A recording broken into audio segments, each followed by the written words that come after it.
আসসালামু আলাইকুম। আজ ১৬ই এপ্রিল ২০২৬। আপনি দেখছেন সকালের সর্বশেষ সংবাদ আপডেট। আজকের ভিডিওটা শুরু করার আগে আমি আপনাকে একটা দৃশ্য কল্পনা করতে বলবো।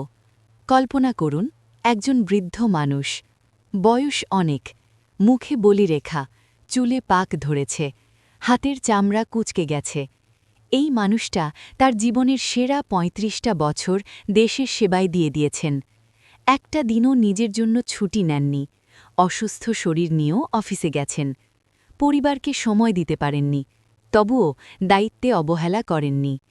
কিন্তু অবসরে গিয়ে সেই মানুষটাই এখন প্রতি মাসের শুরুতে একটাই চিন্তায় থাকেন, এই মাসের ওষুধের টাকা হবে তো, ছেলেকে বলতে হবে না তো। এই চিন্তাই তাকে রাতে ঘুমোতে দেয় না।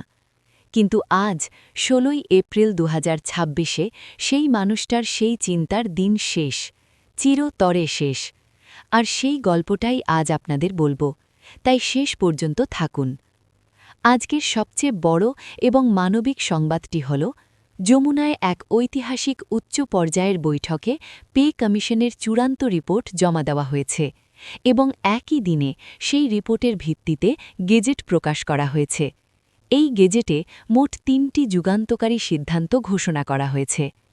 প্রথমত, কর্মচারীদের বেতন অনুপাত নির্ধারণ করা হয়েছে ১:৫। দ্বিতীয়ত, কর্মকর্তাদের জন্য এই অনুপাত নির্ধারণ করা হয়েছে ১:৬। আর তৃতীয় ও সবচেয়ে গুরুত্বপূর্ণ সিদ্ধান্ত, এখন থেকে প্রতিটি সরকারি কর্মচারী ও কর্মকর্তা অবসরের পর তার শেষ মূল বেতনের ১০০% পেনশন পাবেন আজীবন। একটু ভাবুন, চাকরির শেষ মাসে যে বেতন, অবসরে গিয়ে তা প্রতি মাসে তার ব্যাংক অ্যাকাউন্টে যাবে জীবনের শেষ দিন পর্যন্ত। ধরুন একজন কর্মচারী শেষ মাসে ৪৮,০০০ টাকা বেতন পাচ্ছেন, আগে অবসরে গিয়ে পেতেন প্রায় ১৯,০০০ টাকা, কিন্তু এখন তিনি পাবেন পুরো ৪৮,০০০ টাকাই। এটা শুধু টাকার পার্থক্য নয়, এটা জীবনের মানের পার্থক্য, এটা সম্মানের পার্থক্য। এই সিদ্ধান্ত হঠাৎ করে আসেনি, এর পেছনে রয়েছে দীর্ঘদিনের সংগ্রাম, দাবি এবং বাস্তবতার চাপ। বহু বছর ধরে মাঠ পর্যায়ের কর্মচারীদের মধ্যে অসন্তোষ ছিল। কম বেতন, অবসরে আরও কম আয়, এই চক্র অনেককে হতাশ করে তুলেছিল। কিন্তু আজকের এই সিদ্ধান্ত সেই চক্র ভেঙে দিয়েছে। এখন একজন কর্মচারী জানবেন তার বর্তমান আয় ন্যায্য আর ভবিষ্যৎ নিরাপদ। এই নিশ্চয়তাই তাকে আরও সততা ও মনোযোগ দিয়ে কাজ করতে উৎসাহিত করবে। এবার অনুপাতের বিষয়টা সহজভাবে বুঝে নিই।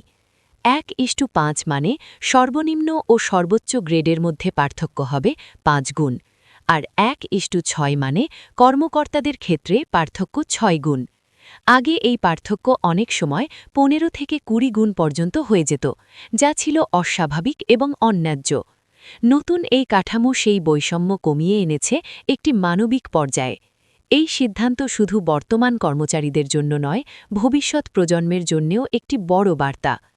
এখন সরকারি চাকরি মানে শুধু স্থিতিশীলতা নয়, এটি একটি সম্মানজনক, নিরাপদ এবং পরিকল্পিত ভবিষ্যৎ। সবশেষে একটা কথাই বলা যায়, আজ ১৬ই এপ্রিল ২০২৬ বাংলাদেশের লক্ষ লক্ষ সরকারি চাকরিজীবী পরিবারের জন্য একটি নতুন অধ্যায়ের সূচনা। ভিডিওর শুরুতে যে বৃদ্ধ মানুষটার কথা বলেছিলাম, আজ রাতে হয়তো অনেক দিন পর নিশ্চিন্তে ঘুমোতে পারবেন, কারণ রাষ্ট্র তাকে বলেছে, তুমি একা নও, আমরা তোমার পাশে আছি।